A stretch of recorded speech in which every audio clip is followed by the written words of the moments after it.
14 minutes past 7 o'clock. As South Africans, we are fed up with corruption, with calls for tighter controls in government, specifically when it comes to major tenders. The Auditor General has found the awarding of a tender worth 898 million rand by the Driving License Card Account, or the DLCA as they're known, to Idemia Identity and Security South Africa to be irregular.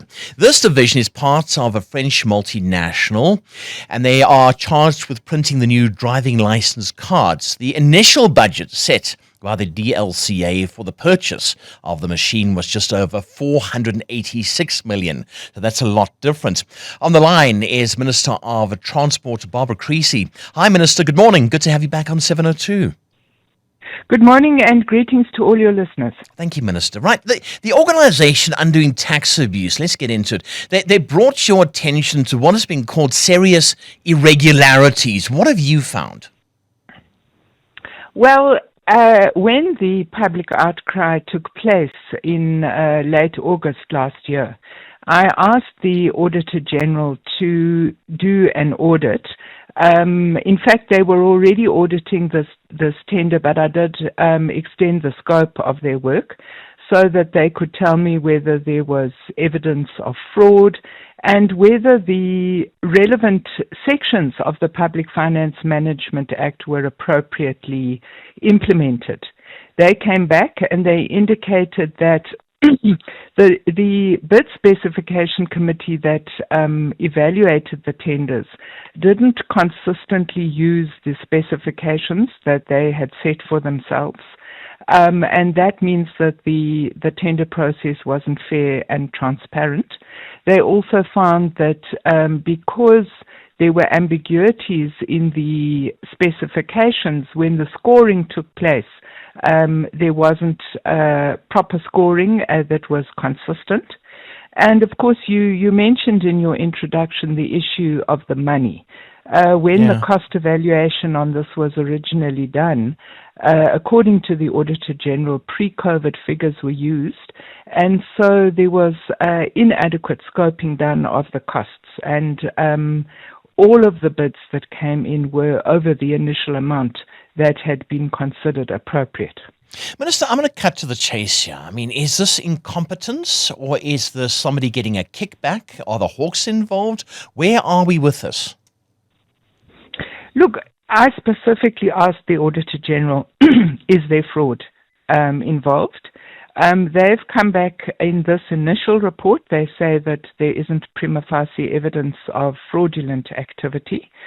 But obviously, the auditing will continue in the annual audit of the department. So at this stage, I don't have a basis to call in law enforcement organizations.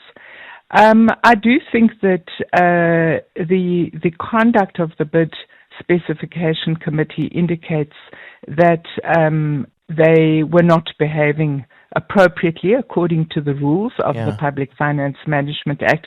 And this is something that I think the acting DG is going to have to look into. What I can share with you is that there's a lot of acting people in this institution, and I think when you have that kind of situation, you're likely to have improper governance. Yeah. Why are they acting, though? And this is one of the biggest problems we have in government. Too many acting DGs, too many acting people in power, and then this kind of thing happens. Yes, I think that I would say that the Department of Transport really needs a lot of attention. As you correctly point out, there are too many people in acting positions, and this is something that I am involved in doing, is trying to fill the acting posts and to try and make sure that we not only have stability in the department, but we also improve performance, because we know that our logistics system is currently an abiding constraint on our economy, and we desperately need economic growth. Yeah. Now, Minister, the department, they've turned to the High Court regarding the matter. Could you take us through what exactly is the department asking the court to do? Well, we're in a catch-22 situation. because the implications of the Auditor General's report are that if we spend and if we implement, because remember this tender has already been awarded, but to date we haven't implemented, we haven't spent. If we do spend, the indications are already there that this would be irregular expenditure. And Section 81 of the Public Finance Management Act explicitly says that a Director General cannot engage in irregular expenditure. Right. On the other hand, the award has been made. So IDEMIA, obviously at law, has certain expectations. So faced with this conundrum, this is not something that can be resolved within the existing scope of our work. And so we're asking the court to give us a declaratory order. Right. What worries me, though, is that the initial amount, and you did speak about COVID times and the COVID amount, but 486 million rand, that was sort of agreed to and signed off during COVID. Now we're sitting at like double that. We're up to 898 million rand. And kudos to Outer for coming to say, Minister, there's a problem here. But do we not need to have more checks and balances to make sure that the price doesn't double and nobody notices? Well, I think that if you have a situation where you do your scoping in one era and you issue the tender in another era, you are going to find this kind of problem, because we know that there has been massive inflation over the last 5 years. And I think it speaks to, again, an issue that you raised in your introduction, which is, how do we make sure when government needs to make major procurement that we not only do it correctly in terms of the regulatory environment, but we do it in a speedy manner?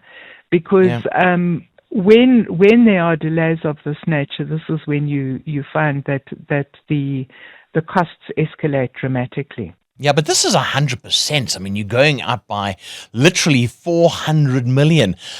That's 100%. Why is this machine so expensive? I mean, I know it's specialized, and I know there's a process around that, but we're not printing gold here.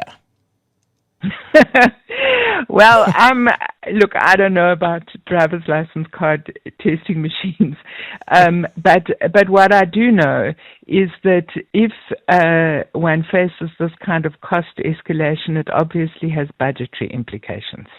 And I think that the Auditor General is correct to have flagged this concern, because one of the questions the department would need to consider is, do we have the budget for this expenditure, and can we honor the financial commitments we've made? And this, of course, is additional work that would have to be considered in the course of our legal applications to the courts. Yeah, and of course as well, perhaps if we do the tender process correctly, we can find somebody at 100 million or maybe even less, but I'm not an expert on this. The old machine, what's the condition of the old machine? Because every once in a while it seems to break down and then there's this massive backlog. The old machine is really old. It's not in a good condition. At the moment we are trying to do additional maintenance work on it, and in order to not inconvenience the public, we're issuing temporary licenses, which in my view is an inconvenience in itself. So I have also asked the Acting Director General to consider interim solutions, because we know that when we need to approach the courts have their own timelines, and I think that we do need to find interim solutions which include better maintenance of the existing machine and any other appropriate solution which is lawful. Yeah. Minister, it's been almost, I think, July. It'll be a year that you've been in your portfolio. What have you found? I mean, this is one tender. What else have you found along the way and you thought to yourself, how on earth did this happen? Look, I think that, as I was saying earlier, the Department of Transport has not been living up to expectations. What we all understand is that the efficient movement of people and goods is a precondition for a successful economy. And we know that we have delays on our rail, in our ports, because of the vandalism that occurred during COVID. Our passenger rail system is functioning at a suboptimal level. So I'm very concerned that we need to re-establish rail as the backbone of our transport infrastructure. We know that it's much cheaper for passengers to be using rail, at least for part of their journey. We also understand that we have to restore the bulk ore lines, so that we are getting these commodities to the ports speedily. So these are all issues that I'm seized with, and I really believe that this is where the focus of our work has to be, so that we can ensure that our ports and our systems are functioning effectively and we can get our goods to market and earn badly needed revenue. Yeah, absolutely. Barbara Creasy, thank you so much, Minister of Transport. Good to have you on 702. And, again, South Africans, we are fed up with corruption. And again, we have a story about a tender going from 486 million rand. And I know that it was 5 years ago, going up to 898 million rand. That is over 100, or it's about 100% of an increase in inflation. And you just kind of think to yourself, come on now, somebody else as well has got to have a look at what's been approved for tenders. There's got to be oversight. And I know that Parliament has got its oversight committees, but we need to take a closer look. No longer can we have the likes of Outer and have the likes of Eyewitness News and the rest of other news agencies and News 24 and Amabungani and the rest, where they come out and we have these Sunday morning explosive articles. Maybe it's not even Sunday mornings anymore. It's every single morning that this kind of thing is happening. We need to be able to have some sort of accountability that this can't happen anymore, and we can't carry on spending all this money. Think about this. If you had to save 400 million just on this deal, what about the other deals as well? And perhaps, just perhaps, we don't have to have 2 percentage points in VAT because it's called strong management. Current events, developing stories, tough questions, your voice making a difference. This is Breakfast with Bongani Bingwa.